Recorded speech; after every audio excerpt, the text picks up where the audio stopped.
Hello guys, मैं हूं महेश और आप देख रहे हैं महेश मोशन ग्राफिक चैनल। आज की जो हमारी वीडियो है उन लोगों के लिए बहुत ही इंपॉर्टेंट होने वाली है जो एनिमेशन या मोशन ग्राफिक्स सीखना चाहते हैं, क्योंकि आज के हमारे आफ्टर इफेक्ट ट्यूटोरियल वीडियो में हम देखने वाले हैं कि आफ्टर इफेक्ट की प्रिंसिपल के बारे में, उसके साथ साथ ही एनिमेशन के जो कुछ प्रिंसिपल्स होते हैं उनके बारे में। हमें किसी भी ऑब्जेक्ट को मूव करना है तो उसके लिए हमें उसको की लगाने पड़ते हैं। वो कौन से की होते हैं, उनको यूज़ कैसे करते हैं, ये सारी चीज़ें आज के इस लेक्चर में हम देखने वाले हैं। मतलब एक बेसिक एनिमेशन और उसके साथ साथ ही एनिमेशन प्रिंसिपल क्या होते हैं और कितने होते हैं और इनका यूज़ कैसे करते हैं। सबसे पहले आपको जाना है डिस्क्रिप्शन के अंदर, वहाँ पे आपको एक पीडीएफ फाइल मिलेगी, उसको आपको डाउनलोड करना है। उसके अंदर जो एनिमेशन प्रिंसिपल्स है, कितने होते हैं, क्या कैसे होते हैं, उनका यूज़ कैसे किया जाता है, सारी चीज़ें मैंने उस पीडीएफ में बताई हुई है। आपको जाके वो पीडीएफ डाउनलोड करनी है और उसको सीखना है। उसके बाद आपके जो भी एनिमेशन प्रिंसिपल के बारे में डाउट है वो सारे क्लियर हो जाएंगे।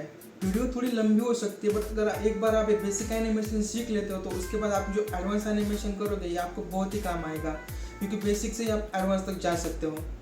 तो बने रहिए हमारे साथ और चलिए स्टार्ट करते हैं इस वीडियो को। तो ये आ चुके हैं हमारे आफ्टर इफेक्ट में।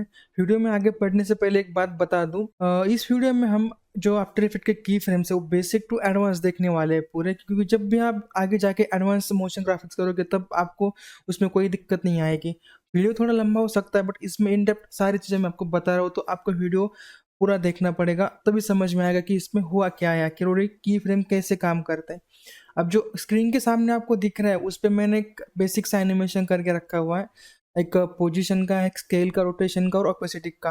और ऊपर वाला जो आपको दिख रहा है सबसे फर्स्ट वाला, इन सबको मिला के मैंने एक एनिमेशन किया हुआ है, क्योंकि ऐसा नहीं है कि मतलब आप किसी एक ऑब्जेक्ट पे बस पोजीशन ही लगा सकते हैं या फिर किसी उस पर स्केल ही लगा सकते हैं। तो ऐसा कुछ है नहीं कि हमारा जो एक ऑब्जेक्ट होता है उसके अंदर हम पोजीशन, स्केल, रोटेशन और ऑपेसिटी सारे की एक बार ही लगा सकते हैं एक टाइम पे। तो सबसे पहले स्टार्ट करते हैं कि पोजीशन से, कि पोजीशन का एनिमेशन कैसे बनाते हैं और उसके की फ्रेम कैसे ऐड करते हैं। तो मैं अब आ चुका हूँ मेरे पोजीशन कंपोजिशन में। अब मैं यहाँ पे जाके एक रेक्टेंगल लूंगा। तो अभी मैं इस जो रेक्टेंगल है इसको यहाँ से यहाँ तक ले जाना चाहता हूँ। तो सबसे पहले मैं क्या करूंगा, यहाँ पे आके जो आपको दिख रहा है ट्रांसफॉर्म, यहाँ पे क्लिक करूंगा। अगर आप कीबोर्ड से पी प्रेस करते तो बस आपको यहाँ पे पोजीशन की ही प्रॉपर्टीज दिखाई देगी। तो सिंपली मुझे करना क्या है कि यहाँ पे फर्स्ट, ये यहाँ जहाँ से मुझे एनिमेशन स्टार्ट करना है वहाँ पे मुझे ये यहाँ पे क्लिक करके की लगाना होगा। जैसे मैं यहाँ पे क्लिक करूंगा तो मुझे यहाँ से की लगेगा। यहाँ पे आप देख सकते हो कि यहाँ पे हमारे की लग चुका है। उसके बाद मैं जाऊँगा सीधा इसको यहाँ से शिफ्ट दबा के लेके आऊँगा यहाँ पे। अगर मैं इसको शिफ्ट दबा के लेके नहीं आऊँगा तो ये ऊपर जा सकता है, नीचे जा सकता है, या फिर कहीं पे भी जा सकता है। बट अगर मैं इसको शिफ्ट शिफ्ट दबा के ही प्रेस करता हूँ तो एकदम सीधा लाइन में ही उसके साथ चला जाएगा। तो मैंने पहली की यहाँ पे लगा दी है। उसके बाद मैं जाऊँगा यहाँ पे 2 सेकंड पे, वहाँ पे दूसरी की लगाऊंगा, उसको फिर यहाँ से शिफ्ट दबा के यहाँ पे इसको प्रेस लेके आऊँगा यहाँ पे। और अब देखूंगा तो एक मेरा बेसिक सा एनिमेशन यहाँ पे हो चुका है इसका पोजीशन का। अभी यहाँ पे आ रहा है, यहाँ से यहाँ तक जा रहा है। बट आप देख सकते हो कि इसमें कोई भी स्मूथिंग या फिर कुछ ऐसा कि स्मूथ नहीं है, बस ये यहाँ से निकल के वहाँ पे जा रहा है। मैं एक बार इसका पूरा एनिमेशन कर लेता हूँ। मुझे यहाँ से यहाँ जा रहा है और फिर यहाँ से रिटर्न आ रहा है। अब यहाँ पे 2 सेकंड है, तब मैं जाऊँगा यहाँ पे 4 सेकंड पे, और ये वाली जो की है इसको सिलेक्ट करके यहाँ पे कीबोर्ड पे कंट्रोल सी और फी दबा के पेस्ट कर दूंगा। तो अभी ये हमारा एक बेसिक सा एनिमेशन हो चुका है कि मेरा एक रेक्टेंगल यहाँ से वहाँ जा रहा है, फिर वहाँ से यहाँ आ रहा है। अब एक बेसिक एनिमेशन हो चुका है। अब देख सकते हो कि अब इसकी स्पीड इतनी है। अगर आप चाहते हो कि इसकी स्पीड एकदम फास्ट हो तो आपको करना क्या है, इस सारी इसकी जो की फ्रेम्स है, आपके की फ्रेम के अंदर जो डिस्टेंस होगा उसको आपको कम करना पड़ेगा। अब जैसे इसका डिस्टेंस कम करोगे तो इसकी स्पीड ऑटोमेटिकली बढ़ जाएगी। अब मैं इसको सारे कीज को सिलेक्ट करके कीबोर्ड पे अल्ट दबा के जैसे यहाँ इसको पास लाता हूँ, तो आप देख सकते हो कि इसकी स्पीड बढ़ चुकी है। और मानो कि मुझे अभी इसकी स्पीड घटानी है, मतलब मुझे इसको और स्लो करना है, तो सेम वही मेथड सारे की को सिलेक्ट करके अल्ट दबा के ड्रैग करना है मुझे इसको 5 सेकंड तक। अब इसके की फ्रेम का गैप है जो बढ़ चुका है, तो आप देख सकते हो कि ये और भी स्लो हो चुका है। अगर आप किसी भी की को उसके पास लेके आओगे दूसरे की के, तो उसकी स्पीड है जो है वो बढ़ जाएगी, और जैसे आप उसको पास से दूर लेके जाओगे उसकी स्पीड जो है स्लो हो जाएगी। और ये बस पोजीशन के लिए नहीं, ये हर एक के लिए काम आता है, जैसे कि रोटेशन हो गया, स्केल हो गया, फिर ऑपोजिट हो गया, हर एक के लिए सब मेथड है। अब ये हमारा तो एक एनिमेशन हो चुका है, बट आप देख पा रहे हो कि इस एनिमेशन में कुछ ऐसा है नहीं लग रहा है कि बस आ रहा है और जा रहा है। कि मैं चाहता हूँ कि स्मूथली आए और जाए, तो मैं सिंपली इसको क्या करूँगा, तो मैं सारे की फ्रेम सेलेक्ट करके जाऊँगा की फ्रेम असिस्टेंट में। उसके बाद मुझे यहाँ पे ऑप्शन मिल रहा है ये ईज़ी इज़ का, ईज़ी इज़ इन और ईज़ी इज़ आउट का। तो इससे मुझे बस एक ही ऑप्शन चाहिए, ये वाला ईज़ी इज़ का। तो मैं इसको क्लिक करूँगा। तो अब जैसे मैंने उस पे क्लिक किया, आप देख सकते हो मेरा जो शेप है निकलते वक्त स्लो जा रहा है, और जब वो रिटर्न आ रहा है, रुक रहा है, तब भी स्लो हो रहा है। जैसे ही मैंने इस की का यूज़ किया, जो मेरा शेप है निकलते वक्त स्लो है और रुकते वक्त स्लो हो रहा है, और अब एक स्मूथ एनिमेशन लग रहा है। मैं सेम यही मेथड कीबोर्ड पे F9 दबा के भी कर सकता हूँ शॉर्टकट से। F9 दबाते ही सेम वही इजी इसका जो इफेक्ट है इस पे आ चुका है। और इसके अलावा अगर जैसे कि अभी हमारा एनिमेशन है सीधा जा रहा है और आ रहा है, आप चाहते हो कि ये बीच बीच में 2 सेकंड पे यहाँ पे आए, और उसके बाद ये 20 फ्रेम के लिए सेम यहीं पे रुके और उसके बाद यहाँ से वहाँ पे जाए। तो उसके लिए आपको करना क्या है ना, जैसे कि अभी 2 सेकंड पे है, तो उसके बाद मैं चाहता हूँ कि ये 2 सेकंड 20वें फ्रेम पे रुके। तो मुझे सिंपली इस की को यहाँ से कॉपी करके यहाँ पे पेस्ट कर देना है। तो अभी क्या हो गया कि यहाँ से 2 सेकंड में यहाँ पे आया, बट 20 फ्रेम रुका, उसके बाद वो रिटर्न चला गया। अब इसमें मैं आपको एक एडवांस ऑप्शन बताता हूँ। जैसे कि अभी ये मेरा एनिमेशन हो चुका है, और मैं चाहता हूँ कि जो मेरा एनिमेशन कंटिन्यू 1 मिनट के लिए होता रहे सेम ऐसे ही। तो अभी जब मुझे सब मैनुअली करना पड़ेगा, तो उसके लिए मुझे क्या करना पड़ेगा, ये सारे की फ्रेम कॉपी करके पेस्ट करते जाना पड़ेगा, ये करना पड़ेगा। बट इसके अलावा इसका एक और शॉर्टकट होता है। अभी जैसे कि हमारा कॉम जो है बस 6 सेकेंड का है, तो मैं इसका कॉम साइज ड्यूरेशन बढ़ा लेता हूँ। मैं इसको कर देता हूँ यहाँ पे 56। अभी ये हमारा 56 मिनट तक का कॉम्प आ गया। अब मैं ये चाहता हूँ कि ये जो मेरा एनिमेशन है कंटिन्यू ऐसा ही होता रहे। बट मुझे अगर ऐसा करना है, अभी मानो मेरा एनिमेशन 5 सेकंड के बाद आके ख़त्म हो जा रहा है, बट मैं चाहता हूँ कि ये कंटिन्यू ऐसा ही आगे चलता रहे। तो इसके लिए हम क्या करेंगे कि ऐसे की को कॉपी किया, फिर उसके बाद आगे जाके यहाँ पे ऐसे पेस्ट किया, उसके बाद फिर वो कंटिन्यू चल रहा है। हमें ऐसा नहीं करना है। तो उसके लिए हमें एक ऑप्शंस है, ये जो आपको स्टॉप वॉच का आइकन दिखाई दे रहा है, अल्ट दबा के लेफ्ट क्लिक करना पड़ेगा। जैसे मैं यहाँ पे लेफ्ट क्लिक करूँगा, तो आपको यहाँ पे एक्सप्रेशन पोजीशन डालने का एक ऑप्शन मिल जाएगा। बट हमें इस पे कुछ डालना नहीं है, क्योंकि जब यहाँ पे आके मैं इस पे क्लिक करता हूँ, तो यहाँ पे मुझे ऑलरेडी उसकी प्रॉपर्टीज मिल जाती हैं। जैसे ही मैं इस पे जाके लूप आउट ड्यूरेशन क्लिक करता हूँ और इसको प्ले करता हूँ,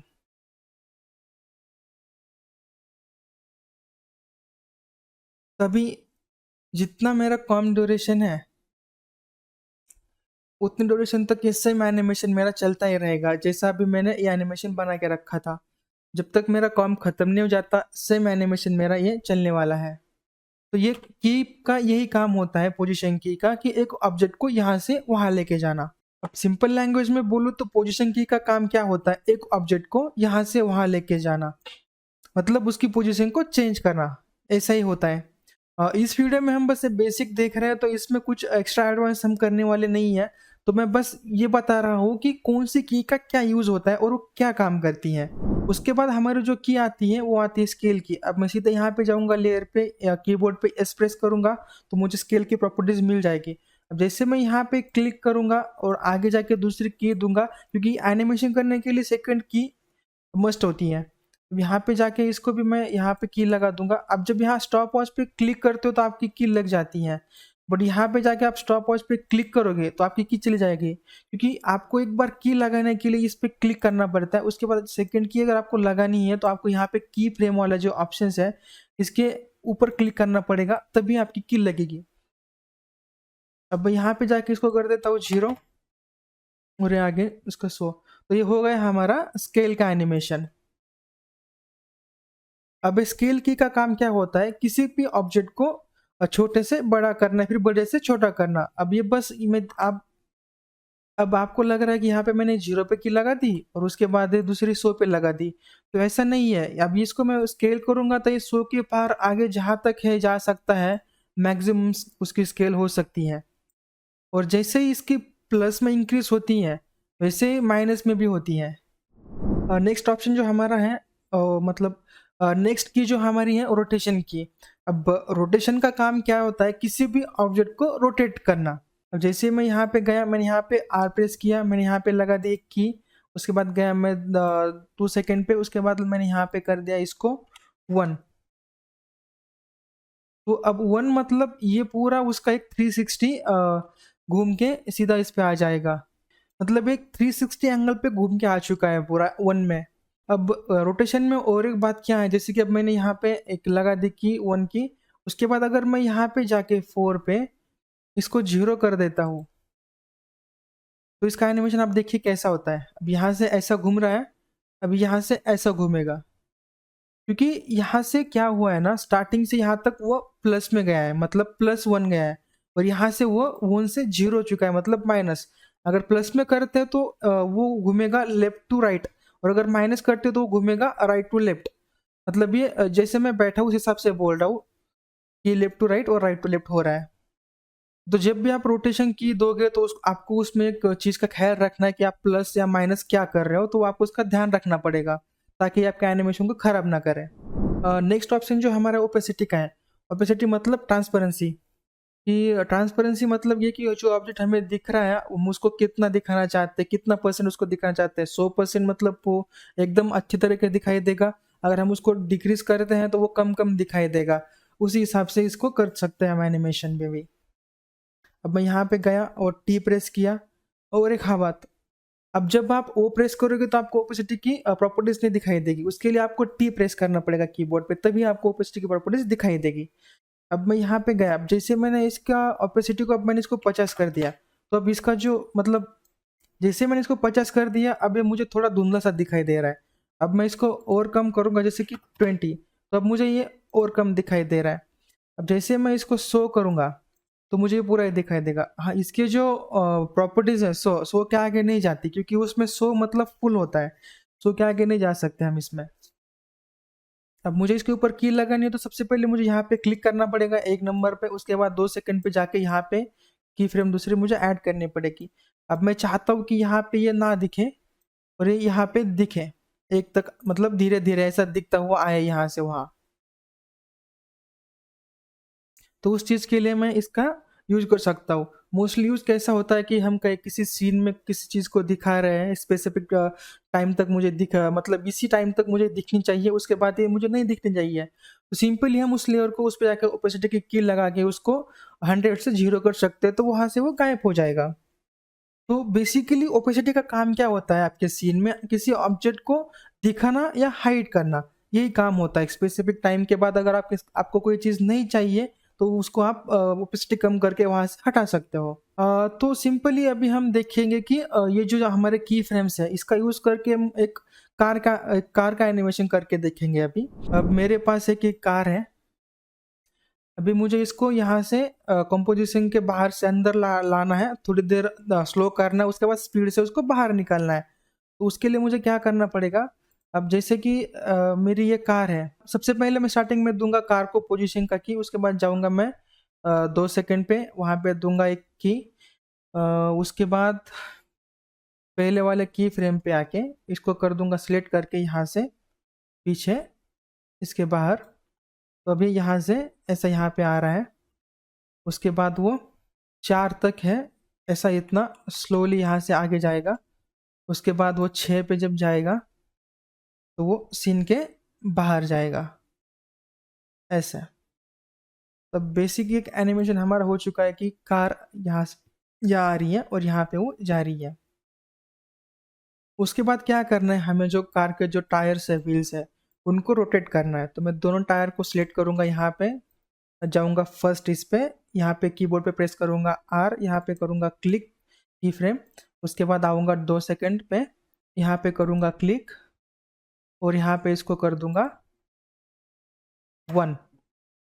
तो अभी ये जो है यहाँ से ऐसे घूमते हुए आ रहा है, और जब यहाँ पे आ रहा है तो मुझे अब नेक्स्ट की फ्रेम लगानी है। मैं यहाँ से आऊँगा यहाँ पे 4 पे, और इसको मतलब अभी ये इतना हो चुका है ना, तो इसको बस मैं सिलेक्ट करके बस थोड़ा सा घुमाऊंगा स्लोली, ज़्यादा नहीं, इतना। मतलब अभी यहाँ से फास्ट आ गया और यहाँ पे स्लो हो गया। अब फिर जब मैं यहाँ पे इसको क्लिक करूँगा लास्ट में जाके, फिर यहाँ तो अभी यहाँ पे जाके मैं इसको लास्ट वाले की फ्रेम पे जाके तो यहाँ पे कर दूंगा 3। तो अब इसका एनिमेशन आप देख सकते हो कि यहाँ से वो ऐसे आया, यहाँ पे स्लो हो गया, उसके बाद यहाँ से वो फास्ट निकल गया बाहर। अब मैं इन सारे की को सिलेक्ट करके कीबोर्ड पे F9 प्रेस करूंगा तो वो इजी हो जाएगा। तो अभी ये हमारा कार का एनिमेशन हो चुका है, बट इसके पीछे कोई बैकग्राउंड नहीं है तो कोई अच्छा नहीं लग रहा है, तो हमें इसे किसी बैकग्राउंड में एक अच्छे से लगाते हैं। तो अभी मेरे पास एक कार का बैकग्राउंड है, बट अभी आप यहाँ पे देख पा रहे हो कि जब जैसे ही कार आ रही है तो उसके साथ हमारा बैकग्राउंड मूव नहीं हो रहा है, तो हमें बैकग्राउंड को ऐसे मूव करना पड़ेगा। तो उसके लिए मुझे बैकग्राउंड पे कुछ की फ्रेम्स लगाने पड़ेंगे। तो मैं रेफरेंस के लिए जो ये कार के की फ्रेम्स है यहाँ से उठा लूँगा, Ctrl+C। यहाँ पे BG फॉर का कार में जाऊँगा, यहाँ पे मैं एक लूँगा नल ऑब्जेक्ट, उसके ऊपर कर दूंगा पेस्ट और इसको कर दूंगा यू से क्या होता है ना कि जितने भी की आपके लेयर पे लगे हैं वो सारे ओपन हो जाते हैं। तो अभी रेफरेंस के लिए मेरे पास ये आ चुके हैं यहाँ पे। तो अभी मुझे इन सारी चीज़ों को देनी है ऐसे। तो अभी ये तो मेरा बैकग्राउंड है तो मैं इसको नहीं दूंगा, इन सारे को सिलेक्ट करूंगा, इस पे जाऊंगा, पी प्रेस करूंगा, यहाँ पे क्लिक करूंगा। उसके बाद नेक्स्ट के लिए मैं इस पे क्लिक करके यहाँ पे आऊँगा। उसके बाद मैं बैकग्राउंड को मेरा थोड़ा पीछे कर लूँगा ऐसे। उसके बाद मैं यहाँ पे नेक्स्ट वाले पे आऊँगा, फिर इसको थोड़ा सा ऐसा पीछे कर लूँगा इतना, सॉरी Ctrl+Z। मुझे आना है इस वाले की पे, उसके बाद मैं इसको थोड़ा सा यहाँ पे ऐसा कर लूँगा। उसके बाद जाना है नेक्स्ट वाले की पे, इसको फिर मैं थोड़ा सा ऐसे पीछे कर लूँगा और इन सारे की को सिलेक्ट करके मैं इनको करूँगा इरेज आउट। और मैं इन सारे की फ्रेम को सिलेक्ट करके दूंगा F9। और फिर आऊँगा मैं इसमें मेरे कार एनिमेशन में और अब देखूंगा कि जैसे अब मेरी कार यहाँ से आए और यहाँ पे फिर से स्लो और फिर यहाँ से अब जा रही है फिर से फास्ट। तो ये भी कुछ रियल एनिमेशन की तरह लग रहा है। तो आप भी कुछ ऐसे की फ्रेम का यूज़ करके ऐसा एनिमेशन बना सकते हो। तो अगर ये वीडियो आपको पसंद आया तो प्लीज़ कर दीजिए चैनल को सब्सक्राइब और कर दीजिए इस वीडियो को लाइक। मिलते हैं आपसे नेक्स्ट वीडियो में। Thanks for the watching.